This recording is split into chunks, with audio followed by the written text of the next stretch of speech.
because we've lost one of the biggest inspirations of, I'm sure, everyone's anime career / anime journey. Akira Toriyama has passed. Yep. He was only 8 years old, and he recently passed actually on March 1st due to a blood clot in his brain.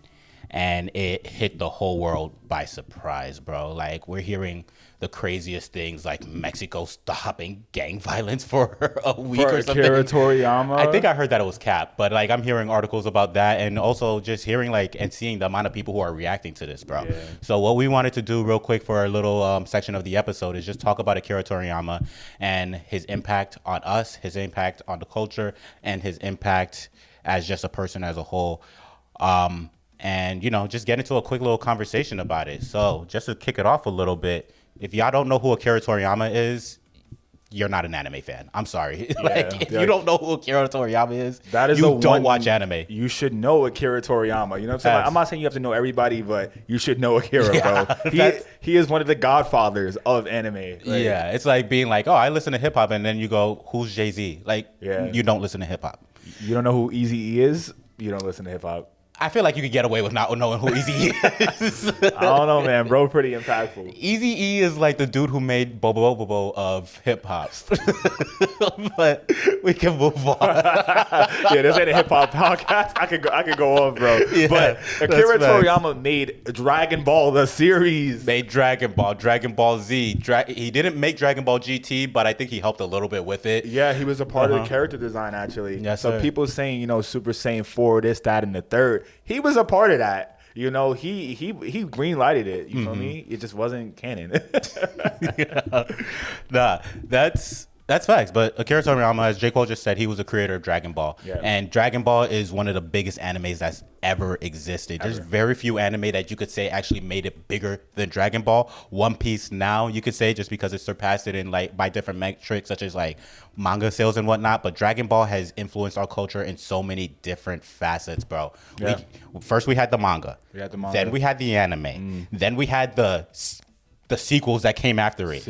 Movies, video games, merch, live action movies. We don't talk about that, but music, like everything, like people don't realize how powerful Akira Toriyama is, and that's just one of his brands. Yeah. Bro didn't just make Dragon Ball. He had plenty of other series. He had the impact on video games. So if you're a big like Square Enix gamer, like his Dragon Quest and Blue Dragon, and there's one more, I'm forgetting the name of it right now. But those were major games for the Square Enix like brand, like team, and like you know what I'm saying? Like he went hard. Like his art direction as an artist spanned across different mediums. Like he was influencing so many people. Oda, Kishimoto, all your goats. This is their goat. This is their goat. You feel me? Like bro's been in the game for that long. Yeah. Like that's so crazy. Like that's like, you know, homie saying like, yo, I was a child listening to it. Like, you know what I'm saying? Like, he's been there. Yeah. He's been there. And it wasn't even Dragon Ball that started the inspiration either. It was his earlier series that also had an impact on the anime world, the anime like community. 100%. I'd say like he definitely made moves with his earlier series. Like he had a series called Dr. Slump, but Dragon Ball was definitely like his magnum opus. Oh yeah, for sure. It was definitely his top tier where he like just broke the boundaries. Yeah. Because think about it, we've been watching anime since like the late 90s, early 2000s. Yeah. When we were watching anime when we were children, we weren't considering it anime. Yeah, it's cartoons. It was just cartoons. But while that was like our mindset, what was actually happening was that there was a culture of something that originated in Japan that was just spreading throughout the West like a virus. Yeah. And Akira Toriyama is like one of the people who are mainly responsible for that. Without Dragon Ball and without Dragon Ball Z, anime would not be as popular as it is right now. Oh yeah. If it wasn't for him. Like, you don't get here without him. I agree. I don't think that people would have been translating anime heavy. You know what I'm saying? Because, like, Dragon Ball Z was syndicated in multiple countries. Like, you know what I'm saying? Like, I saw Dragon Ball Z in Spanish, bro. That's crazy, bro. Like, bro, Dragon Ball Z got so popular, and Dragon Ball Super got so popular that the Mexican government had to, like, make deals with Japan about streaming it to vast amounts of people.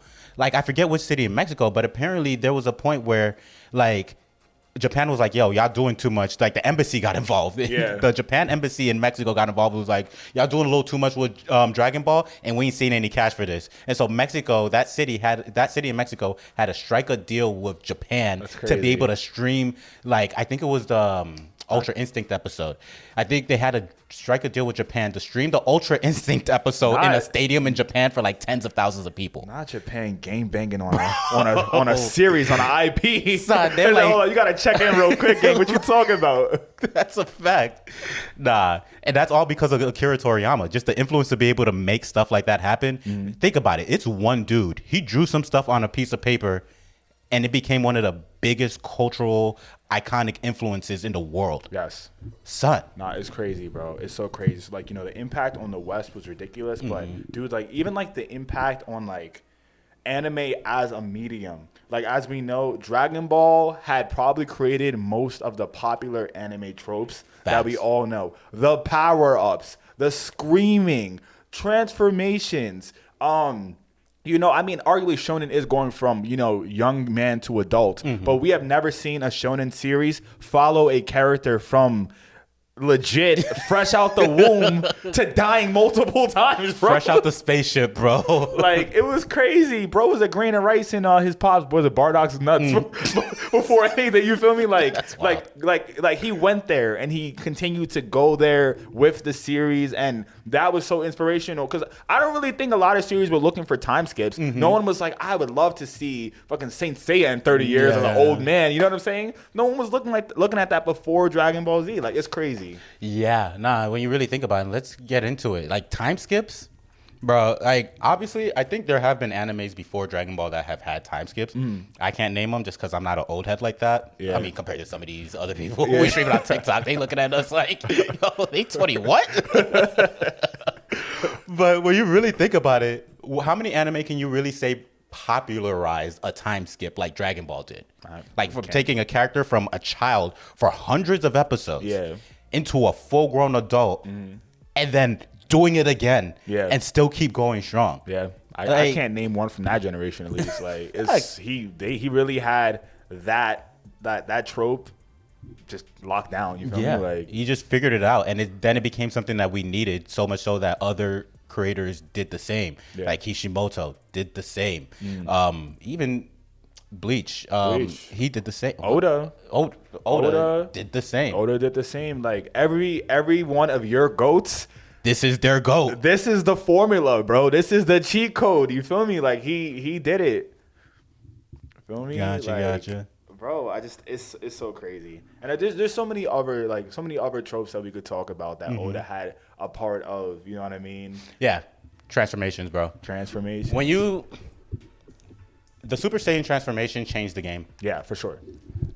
What transformation are we really talking about if we're not talking about Super Saiyan? Like, it's always going to go back to Super Saiyan. Exactly. And then there's so many other like animes or bits of medium that their transformations are just Super Saiyan. If you ever seen Sonic X as a kid, remember that? When they made Golden Sonic? Yeah. That's just Super Saiyan. Literally Super Saiyan.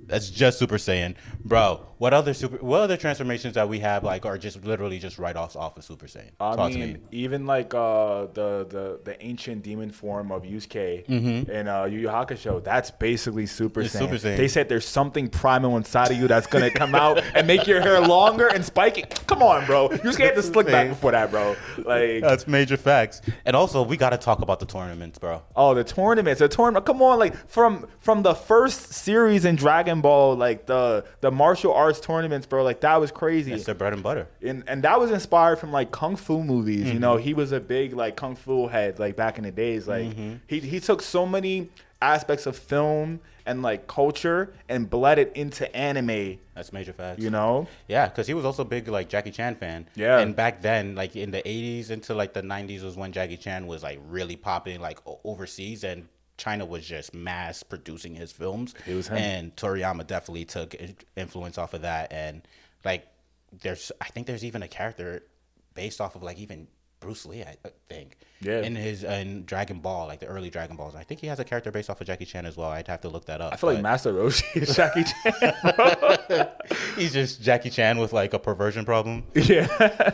But yeah, like, and I mean, like, and that's the thing about like, you know, also just like character influence. Like, I think that Dragon Ball Z was one of the first anime that I saw that truly had what's the word I'm looking for? Like pop culture, social commentary bled into the anime. Bro had Bubbles, the monkey. That's the same monkey that's from the Michael Jackson joint. I forgot the monkey. Remember, I forgot Michael Jackson's monkey. Literally inspired. He said it. Like it was inspired by Michael Jackson's monkey. Like bro was bleeding culture into anime, which is also a culture now. Like I think that's so fire. The crossover to do that is beautiful. Yeah, it's like one of those things where it's like art imitates life. Like he was definitely able to utilize the things that happen in life within his art to imitate. Yeah. Nah, that's fire. Like I love it. Akira Toriyama, he's made several accomplishments, and he's the GOAT. Like J. Cole mentioned earlier, he's your GOAT's GOAT. He's your GOAT's GOAT. You hear that, Akil? He's Gege's GOAT. He's also Isayama's GOAT probably too. Even though Isayama didn't really know. He didn't do we don't have to talk about Isayama. This isn't a point where we're trashing Isayama. Yeah. We are bigging up Toriyama. We're bigging up Toriyama. But Akira Toriyama, Uncle Akira. That's how I'm gonna refer to him from now on. He is our uncle. The big dog, yes, sir. You feel me? And if you guys haven't realized already who we are keeping it 9,000. Let that sit for a second. Yeah, if you remember, it's over 9,000. That's where we got the name of the pod from. Exactly. So, where would we be without Toriyama for real? Like, it's so crazy. Yeah, and it's just cool to see like how his art literally went past the medium that it developed from. It started as a manga, then got turned into an anime, then got turned into a video game. You mentioned live action movies, which I mean, we don't have to mention it, but it's okay. He was okay. Get your bag, Akira. He was actually on that though, which was crazy. And he literally was like, "These Hollywood people are not listening to me." He literally said, "This is not a Dragon Ball series." Even though I was on it, it's not a part of it. They didn't listen to me. It was like how the Avatar creators walked away from that one. They were just like, he was like, "Okay, don't worry about me on this one. I'll make GT. I'll make something else. I'll help out with GT. Just give me my 15-20% royalty if you guys make money." But they literally. They didn't make money at all. Yeah. They were in a negative for the entire project. Yeah. That's so crazy. The main actor who played Goku never starred in anything ever again. Blackballed. Yeah. Blackballed. Deservedly so. But also, let's think about it too. Like the amount of times we just hear about Dragon Ball just in general outside of anime. Oh, yeah. Bro, music. Meg Thee Stallion, Dragon Ball references. Childish Gambino, Dragon Ball references. Wu-Tang, I think, even has Dragon Ball references. Like generationally, we're talking about from the 90s to the mid 2000s to the later 2000s till now. That's wild, bro. How many shows can you say really do that? Yeah, like it's like anime and Donald Trump. Yeah. It's like Dragon Ball, Donald Trump. You'll hear their names in so many hip hop songs. Yeah. All the time. It's crazy. It's so crazy. Bro. Dragon Ball really was it, bro. Akira Toriyama really is that guy. So I think throughout his legacy and all of his accomplishments, I think that truly, I don't think most of the world has understood his impact. And it's sad to say that you get your flowers when you pass. Yeah. Right? But I think truly, I've never seen so many people speak about this man, about an anime creator in their passing, bro. Like, he is truly a cultural GOAT and a cultural icon and a legend. And I honestly think that we didn't appreciate him enough while he was here. Yeah, and especially us, because we've definitely talked a lot of trash about Dragon Ball. I'm going to be honest with you, because we've talked about, how the story wasn't in terms of, the density of the story. It just wasn't as fulfilling as other stories that we get now. But we definitely, and I'm going to do a better job of trying to remember, it's because of the story that he wrote back then that we can get the stories that we do now. Yeah. And art improves. People are able to take things that worked in the past and better upon it. And so he definitely laid the foundation for everything that we have now. Facts. But I got a question for you. What's good?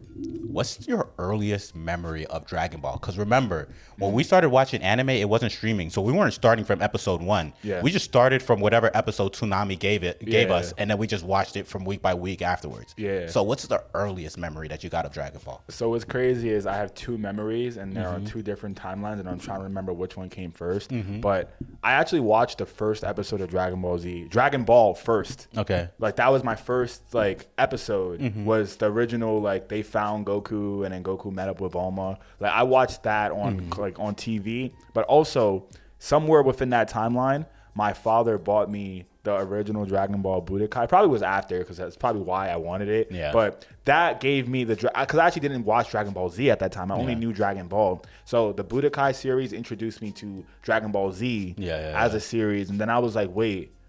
So Goku he got older? Like I was so confused. But then I had to watch the Dragon Ball Z anime to chime in on that. Yeah. How about you, bro? My earliest memory of Dragon Ball, and I don't know why this is the earliest memory, but I remember it was the original Dragon Ball, and I think I lived in Denver at the time too. It was the original Dragon Ball. They summoned the Great Dragon Shenron to make a wish, but I think it was like Emperor Pilaf that summoned it. By the way, this is like so long ago. This is like the depths of my brain, so I might have stuff wrong. Forgive me. Yeah, it's all good. And he was about to wish for something, and then Oolong the pig jumped out of nowhere and wished for a pair of panties instead. I remember that. That was crazy. That's the earliest memory I have of Dragon Ball. And for some reason, since I was a child, that has just been stuck in my head ever since. Bro, been locked in since. I was like, I want to wish for those too. Well, we got a Kill behind the scenes. A Kill. What's your earliest memory of Dragon Ball? There are two that stand out, similarly to Jake Paul. Budokai. Playing that game, it was the mini game or the event where you had to rotate the analog sticks to do the special beam cannon on Raditz and Goku. That shit was that was the hardest thing ever. That was crazy to me, being able to do that. That whole game series was a huge part in getting me into Dragon Ball long term, but also Toonami, watching just mostly all anime that came on Toonami, Yu Yu Hakusho, obviously Dragon Ball Z, but watching the the Planet Namek saga after school, that was probably, I don't know exactly which episodes I remember seeing first, but just seeing that Kid Gohan, my Schlatt in the Saiyan armor, toughest stuff ever. Those are my two moments of remembering Dragon Ball. Nah, y'all mentioned the video games, bro. I remember being a kid playing Budokai Tenkaichi 3. Yeah. I remember I played that game so long that I forgot to eat and drink water. Oh yeah, for sure. I remember I started from the beginning of the game and then ended up towards the end of the game within the same day. And I was like, I just remember looking up from the screen just thinking, yo, I haven't consumed anything. Oh my God. Yeah, nah, it's crazy. But I think we should close off on this, bro. Yeah. Overall, with Akira Toriyama's creation, Dragon Ball, and just him as a person in general, what does he mean to you? Like, what does he and his creations mean to you? I think overall, when it comes to Akira Toriyama, to me, I think that Akira Toriyama and his legacy to me really was just true like inspiration in terms of creating at your purest form. Yeah. You know, like I think that with the era that Akira Toriyama came out in, he was able to create without the noise of the World Wide Web and the media to influence his creation. I think that thus so he was able to curate his magnum opus without any outside interaction. You know, you can tell in like a GT and further Super series where there was more media kind of like and like worldwide culture influence. Yeah. But I think that as a original inkling in his mind, the Dragon Ball series was birthed one way, and the series up until at least like the Cell Saga or like the Buu Saga was truly his creation, and he was able to build that out. Like I think that's fire. Like just to be able to build a world from your idea is crazy. So I truly thank him for following through and just showing us that you can do it, and that it doesn't matter. Cook what you want to cook. Yeah, the world gonna take it anyway. You know what I mean? Yeah. Yeah, it's like the cream rises to the top, and Dragon Ball was the cream that rises to the top in that situation. For me, I think I mentioned this earlier, it's just Dragon Ball is the foundation, bro. Like your biggest anime, your biggest shonen anime, the ones that make it to the top kind of follow Dragon Ball's formula. You take a kid, you remove him away from his parents, you give him a couple of friends, you travel into the world, you have fights, you have heart, you have moments of loss, you have all of these things that like make up a story in a way that like we all can gravitate towards. And everybody's doing the same thing, but they're remixing it with their own sauce. Yeah. And it just works so well. And Akira Toriyama definitely started that foundation. Not to say like he's the first one who ever did it, but he did it in such a way that others could learn and like improve upon what he's done. It's best to do it. Best in class, bro. Facts. A GOAT for real. Like, really a GOAT. Legend for real. No, Like, major facts. What about you, Akil? I think for me, obviously, I didn't know the man, but Toriyama was a mentor, like a kind of like a guiding light, and I think it's most apparent in one of the characters he made. I mentioned Kid Gohan, or just really the character of Gohan. As a kid, I saw a lot of myself in Gohan, just his shyness, his like reluctance to fight, but also having a lot of potential and a lot of smarts, and really kind of choosing the path that he wanted to go on. He ended up, when he had the choice, choosing to still study, even though he became one of the strongest Z fighters. I guess Goku and Vegeta are the strongest, but he is as strong as them in some capacity. But just seeing that arc of his growth, his overcoming lack of confidence, and just growing into a man who like he is proud to be today, is something that even today I still see myself, a lot of myself in Gohan, or a lot of Gohan in me, and I think Toriyama has created a bunch of characters, whether it's Goku, Vegeta, Piccolo, has created characters that people can identify with. And even though people say that Dragon Ball Z doesn't have a lot of meaning, it's a lot of screaming and just fighting, I think people that love Dragon Ball Z really love it for the characters and for the reasons that I talked about. Facts. What are we looking like on time, Akil? We have like 15, 20 minutes left. What have we recorded? Like how many minutes are we in? We are like 24 minutes. Cool. Yeah, perfect. We have more than enough time to get to. Yeah. Right now we're gonna transition, but before we transition, I got a quick question for you, J. Cole. What's good? Top 5 Dragon Ball characters right now. Trunks, Goku, Gohan, Vegeta, and I love Yajirobe. I think he's one of my favorite characters. He's just comic relief. Dude, Goku almost got you shot in the face. I'm not gonna lie. I was about to say Gohan 2 in my head. Yeah. All right. Good job. Yeah, but what about you? Whoa. Piccolo, Pan, Oolong, Mr. Popo, and Raditz. Okay, sick. And you had a camera. You thought she was good? Top 5 Dragon Ball characters right now. Gohan. Vegito. Vegeta. Okay. Yeah. Oh, yeah. Okay, the fusion. Got away with that one. Okay. Piccolo, and then Pan. Okay, sick. Okay, cool. Damn, I think I might have to edit mine. I look like the only coon saying Mr. Popo. That's crazy. Oh, man. Okay. All right. We are going to transition right now, though. Again, big ups and big shout out to Akira Toriyama. Yes, sir. You created one of the most world-defining, culturally like shifting series ever created, nice. And like all love and respect is due to you. It's over 9,000!